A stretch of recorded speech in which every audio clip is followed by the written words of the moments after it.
Well, let's take a closer look now into the implications of Muammar Gaddafi's death. For that, I'm joined by Leila Jacinto from our International Affairs Desk.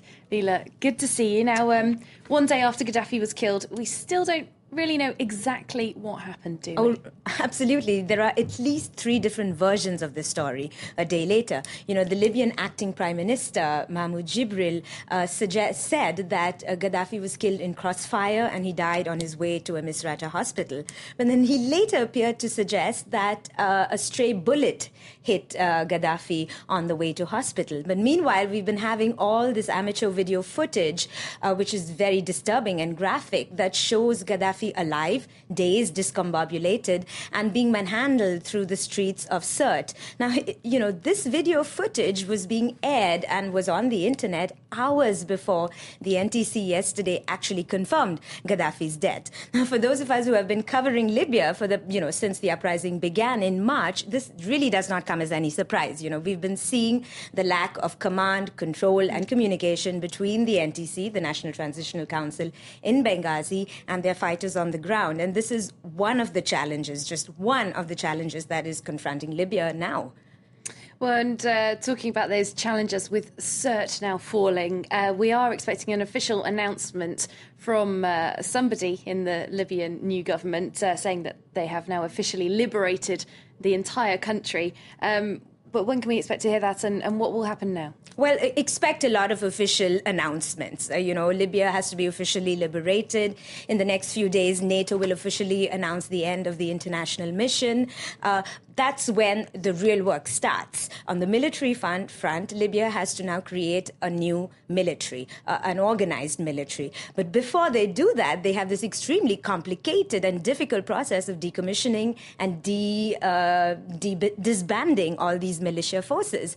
I mean, Libya today is awash with arms. You just have to hear some of that celebratory gunfire yesterday to realize the extent of the weapons there. These weapons have to be accounted for. They have to be disbanded. You have to make sure they don't get into the wrong hands. Libya has a huge Saharan area, which is, custom built for militant and terrorist groups. You don't want those weapons going into the wrong hands. Then comes the whole issue of disbanding these militias. As we have seen, a lot of these groups were just loyalists that formed in these eastern Libyan cities. They were fighters that didn't have any training. But there are fighters that have had some training, and these are fighters in these brigades who have fought the Soviet occupation in Afghanistan. They have even fought in the Iraq insurgency. These are Islamists. How do you get them together? How do you convince them to either give up their weapons and go back to their ordinary mundane lives, because these are now national heroes. One very interesting character to watch is this man called Abdel Hakim Belhaj. He is now in charge of the military committee in Tripoli. He was actually the ex-emir of this group, which is called the Libyan Islamic Fighters Group. This is a group that has now been disbanded, but it was on the U.S. State Department list of groups that supported Al-Qaeda. He's, of course, now said that he's committed to democracy, but all these players have to be yes, and they have to accept a power sharing, which is the political aspect now. Well, let's talk about that political aspect then. Those challenges looking ahead. We've got Tunisia just next door, about to have its first free democratic vote. What about Libya? When can we expect to see anything like that? Absolutely. Not just Tunisia. Egypt, too, is starting on this long democratic process, which is not as euphoric as just winning the revolution, as Tunisians and Egyptians are finding out. Well, what needs to happen right now is that the NTC will move its operations from Benghazi to Tripoli. But critical things have to be settled. A new constitution, the justice system has to be reworked, and quickly, because there are a lot of prisoners who are Gaddafi loyalists. They need a system of how to bring these people to justice.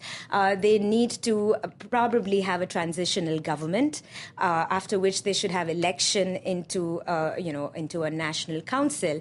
And then you're going to really see, can Libyans really unite, and will all these regional differences come into play? So a long road ahead.